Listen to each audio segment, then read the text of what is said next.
Imagine a dinosaur. So daring, evolution rewrote the rulebook and gave it a 6-foot spine sail, a crocodile's jaw, and a tail built like a paddle, creating the only true swimmer among dinosaurs. For 10 million years, Spinosaurus dominated the ancient rivers of North Africa, flaunting adaptations never seen before or since. But this sole survivor of evolution's most dangerous gamble disappeared forever when the rivers dried up, leaving only bizarre fossils and one burning question. How did the spine that made Spinosaurus invincible in water seal its doom on land? The most vital clue lies hidden in those bones, and it's about to change everything we think we know about extinction.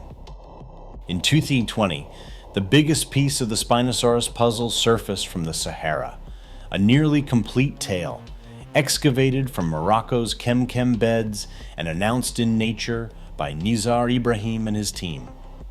This was not just another jumble of ancient bones.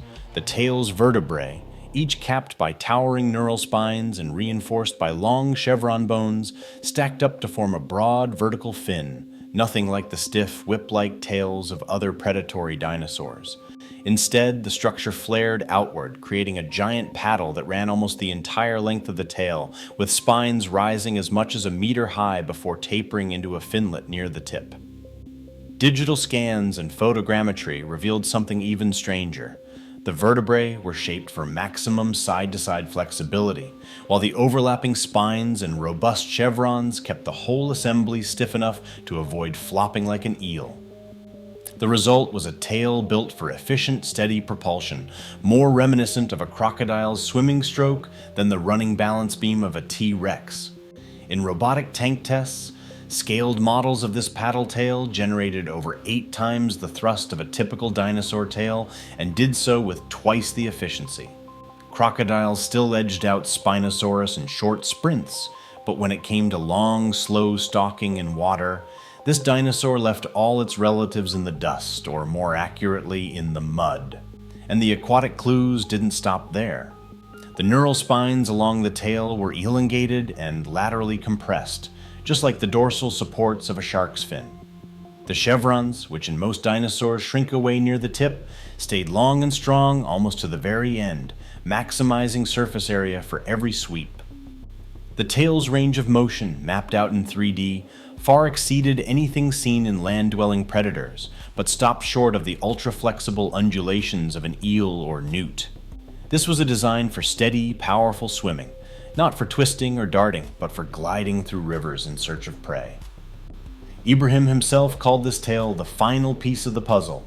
For decades, paleontologists had argued over whether Spinosaurus merely waded in the shallows or was a true swimmer. The paddle tail shut down the debate. No other dinosaur, out of more than 1,000 known species, evolved anything close. And while the tail's mechanics couldn't quite match a crocodile's burst of speed, they were more than enough for a 50-foot animal to cruise after fish, using its tail as a giant underwater oar. As it turns out, the most dangerous gamble in dinosaur evolution left its fingerprints all over this tail, proof that Spinosaurus had gone all in on life in the water, for better or worse. Scaled robotic tails, modeled straight from Spinosaurus fossils, have now been put through their paces in water flumes and digital simulations. The question wasn't just whether this dinosaur could swim, but how much power it could actually muster with that bizarre paddle. The results? Those tank tests delivered a clear answer. When the Spinosaurus tail was flexed side to side, it generated over 8 times the thrust of a typical land-dwelling dinosaur tail, numbers that left Allosaurus and Coelophysis models floundering in the current. And it wasn't just about brute force. The paddle tail moved water with twice the efficiency of its terrestrial cousins, meaning Spinosaurus could glide for longer stretches without burning through its energy reserves. These thrust numbers weren't a fluke of scale or modeling tricks. They held up across repeated runs, with the robotic tail producing a steady, powerful wake in the water. The secret was in the combination of stiffness and flexibility. Overlapping neural spines and persistent chevron bones kept the tail from collapsing under its own force, while the deep amphicolous vertebrae allowed a sweeping arc, like a crocodile's tail, but on a much grander scale. The result was a mechanical compromise, flexible enough to push a massive body through the water, stiff enough to avoid energy-wasting flopping. When compared to modern crocodiles, Spinosaurus didn't quite match their sprint performance. Crocodile tails still win in raw acceleration. But for steady, river monster swimming, the Spinosaurus tail was unmatched in the dinosaur world. It wasn't an eel and it wasn't a fish. It was a 50-foot predator built to patrol the shallows, stalking prey with slow, powerful strokes. The thrust and efficiency charts from these tests look almost comical. Spinosaurus towering above every other dinosaur, with only crocodiles and newts putting up any real competition. And those efficiency numbers weren't just academic. For a giant animal, moving through water is a costly business. Every wasted motion means lost calories. The Spinosaurus tail, with its broad paddle and reinforced structure, turned each sweep into maximum forward motion. In effect, evolution had handed this dinosaur a built-in oar, one that could move it through rivers and lagoons with minimal effort. If there was any remaining doubt that Spinosaurus was a true swimmer, the flume data put it to rest. No other dinosaur tail, living or extinct, comes close. The mechanical tests are the smoking gun. This was an animal that didn't just dabble in water, it was engineered to own it. And yet, as the next evidence will show, every ounce of that aquatic power came at a price. Now, if the tail was Spinosaurus's engine, the skull was its fishing rod. Stretching nearly 6 feet from snout to jaw hinge, the skull looked less like a dinosaur's and more like a crocodile's, long, narrow, and lined with a row of conical teeth. But there's a catch. These weren't the bone-crushing, steak-knife teeth you'd find in a T-Rex. Instead, each tooth came out smooth and round, perfect for gripping slippery fish, but useless for sawing through the muscle and bone of land prey. And the jaws themselves? Built for snap and hold, not rip and shred. Right at the tip of this elongated snout, you'd find something odd for a dinosaur. Small pits and grooves, almost like the pressure sensors on a modern crocodile. These are thought to help detect movement in water, another nod to a life spent waiting and watching below the surface. But the most telling feature sits even higher. Instead of sitting at the end of the snout like most carnivores, Spinosaurus's nostrils are perched halfway up the skull, right on top. This isn't a design you'd want for chasing gazelles across a floodplain, but it's perfect if you're lurking just beneath the waterline, breathing while the rest of your head stays hidden. Exactly how a crocodile ambushes fish today. And it gets better, or depending on your perspective, worse. The upper jaw is pinched in at the tip, almost like a pair of tweezers, and the lower jaw flares out into a spoon-shaped curve. This creates a trap for smaller fish, snapping shut with a sideways flick. The teeth interlock tightly when the jaws close, forming a fish prison. If you're a coelacanth or sawfish, there's no escape. But if you're a land animal, there's not much to fear. These jaws simply aren't built to tackle anything bigger than a hefty catfish. If you compare the skull to a modern gharial, a crocodilian that eats almost nothing but fish, the resemblance is uncanny. Both have narrow, elongated jaws, conical teeth, and nostrils shifted up to avoid inhaling water while submerged. But even gharials will haul out and bask on the riverbank, and their teeth, while specialized, can handle a bit of variety. Spinosaurus took this further than any reptile alive today. Its entire head was a single-purpose tool: catch fish and nothing else. All of these features come at a cost.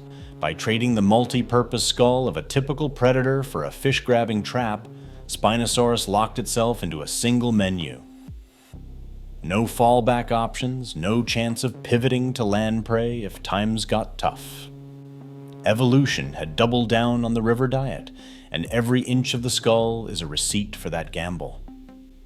The next clue, hidden in the rest of the skeleton, is just how far this aquatic obsession went, and what it cost when the rivers themselves began to vanish.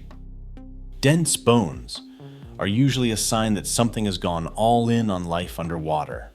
In Spinosaurus, this wasn't just a minor tweak, it was a total overhaul. CT scans of its femur and ribs show bone compactness values pushing 0.95, which is about as close to solid as you'll see in any dinosaur.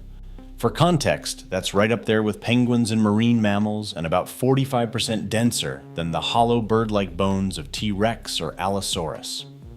Crocodiles, famous for lurking in rivers, don't even reach these numbers.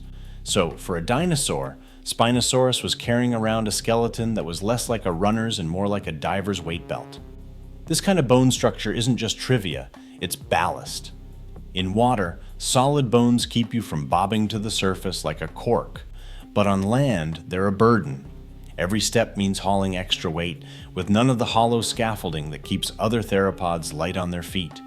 It's the evolutionary equivalent of showing up to a marathon in full scuba gear. And Spinosaurus didn't just have dense bones, it had short legs to match. Take a look at the numbers. The average adult Spinosaurus femur measures about 1.2 meters, but when you stack that against a body stretching up to 15 meters, the leg is stunted, just 8 or 9% of its total length. T-Rex, by comparison, has a femur-to-body ratio of about 11%. That's a 20 to 30% reduction, and it shows. The tibia, which in fast-moving dinosaurs is usually longer than the femur, barely matches it in Spinosaurus. The result? Short, stocky limbs that would have made running or even walking on land a chore. Modern crocodiles keep their limbs strong enough to scuttle across land when rivers dry up. Hippos, for all their aquatic antics, can still charge across the savanna when they need to. But Spinosaurus had no such fallback. Its legs were too short and its bones too heavy to support its massive body for any real distance. CT reconstructions show a center of gravity shifted so far forward that standing upright would have been a balancing act at best and a faceplant waiting to happen at worst. And unlike penguins, which can waddle ashore to nest, Spinosaurus was pushing 50 feet long and weighed as much as a small truck. There was no shuffling up the riverbank for a change of scenery. The animal's entire body plan was a commitment to water, dense bones for sinking, short legs for paddling, and no realistic hope of ever making a living on dry land. Evolution had written off the land completely, betting everything on the rivers staying full. But as the next chapter will show, nature doesn't take iOS. Around 95 million years ago, something started to go wrong in the river systems of North Africa. Geologists tracking oxygen isotope curves in fossil fish teeth and crocodile bones have found a sharp spike, evidence that the climate was drying out. Sediment layers from the chem beds, once packed with the remains of Spinosaurus and its favorite prey, begin to shift from river sandstones to red silt and mud, a telltale sign of shrinking water channels and seasonal drought. For millions of years, Spinosaurus fossils are everywhere in these river deposits. Teeth, vertebrae, even partial skeletons. But right as those isotope numbers climb and the river channels vanish from the rock record, the Spinosaurus bones drop off a cliff. By 93 million years ago, the last Spinosaurus fossil appears. After that, nothing. Not a single confirmed specimen, despite thousands of fossils found in the same rocks. Meanwhile, land predators like Carcharodontosaurus keep showing up in younger layers, following herds across the drying landscape. But the aquatic specialist is just gone. Its fossil abundance plummeting by more than 90% within a 2 million year window. The rivers that once fed this dinosaur's entire existence had dried up, and with them, the only habitat Spinosaurus could survive in. The evidence isn't subtle. It's a forensic dead end. No rivers, no Spinosaurus, no exceptions. And if you think this kind of evolutionary trap is just a prehistoric curiosity, consider what happened in the Yangtze River a few years ago. The Baiji, or Yangtze River dolphin, spent millions of years perfecting a river-only lifestyle. Small eyes for murky water, a long, narrow jaw for snatching fish, and a total inability to survive outside its single stretch of muddy current.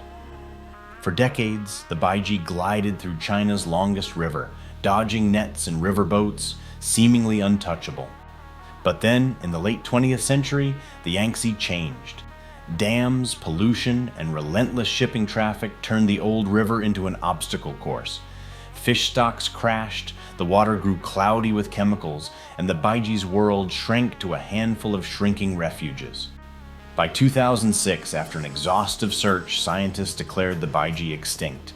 Not a single individual left, not in a zoo, not in a side channel, not even a rumor. The parallels to Spinosaurus are almost too on the nose. Both went all in on a single ecosystem, both lost every backup plan, and both vanished the moment their river home collapsed. Evolution's most dangerous gamble didn't just play out in the Cretaceous, it played out in living memory, and the result was exactly the same. In 2020, the discovery of Spinosaurus's paddle-shaped tail provided the final proof. This was evolution's only swimming dinosaur. For over 10 million years, fossil records from Morocco's Chemchem beds show Spinosaurus dominated North African rivers, but no specimens appear after 93 million years ago. The evidence is clear. Its dense bones, short legs, crocodile-like skull, and 6-foot spine evolved for water, not land. When climate data reveals that these river systems collapsed around 95 million years ago, Spinosaurus vanished while land predators survived. Scientists still debate some details, such as its exact swimming style and how much time it spent in water versus on land, but the cause and effect is documented. Modern examples like the Baiji river dolphin confirm that total ecosystem dependence creates evolutionary risk. The Spinosaurus spine remains the only fossil proving that when evolution gambles everything on one environment, even the mightiest specialist can disappear overnight.